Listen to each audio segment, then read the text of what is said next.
এই সিজনে কিন্তু পেয়ারা গাছে মাছি পোকার আক্রমণ অনেক বেশি বেড়ে যায়। আর এই সময় যদি আমরা পেয়ারার মধ্যে ব্যাগিং করে না দিই তাহলে কিন্তু পেয়ারাগুলো বড় হওয়ার পর প্রতিটা পেয়ারাই পোকার আক্রমণ করে নষ্ট করে ফেলে, আর একটা পেয়ারাও খাওয়া যায় না। তাই আমি পেয়ারাগুলোকে ব্যাগিং করে দিতে আসলাম। আর মাশাল্লাহ আমার কিন্তু অনেকগুলো পেয়ারা গাছ, সবগুলোকে তো আর একদিনে ব্যাগিং করা যাবে না, তাই আজকে একটা গাছে শুধু ব্যাগিং করব, বাকি গাছগুলোকে আবার পরের দিন এসে ব্যাগিং করে দিয়ে যাব।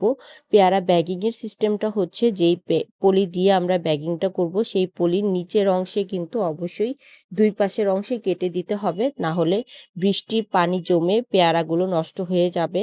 তাই ব্যাগিংয়ের যেই ব্যাগগুলো দিয়ে আমরা ব্যাগিংটা করব সেই ব্যাগের দুই পাশের অংশেই ছিঁড়ে দিতে বা কেটে দিতে হবে। ছোট ছোট টবে লাগানো ছোট ছোট পেয়ারা গাছগুলোতে মাশাআল্লাহ এত এত পেয়ারা হয়।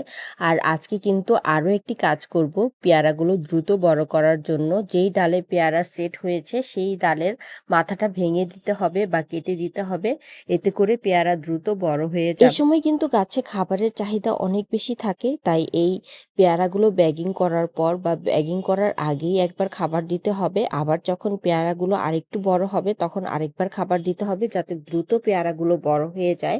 আমি কয়েকদিন পরেই আবার একটি খাবার দিয়ে দিব, মিশ্র খাবার, যেটা আমি আমার বাগানের প্রতিটা গাছেই দিয়ে থাকি। মাশাআল্লাহ এত এত পেয়ারা হয়েছে, আর এই পেয়ারাগুলো যখন বড় হবে আর আমি হারভেস্ট করব, আমার এত বেশি ভালো লাগছে এই জিনিসটা চিন্তা করে যে কিছুদিন পরেই আমি অনেকগুলো পেয়ারা হারভেস্ট করতে পারবো ছাদ বাগান থেকে।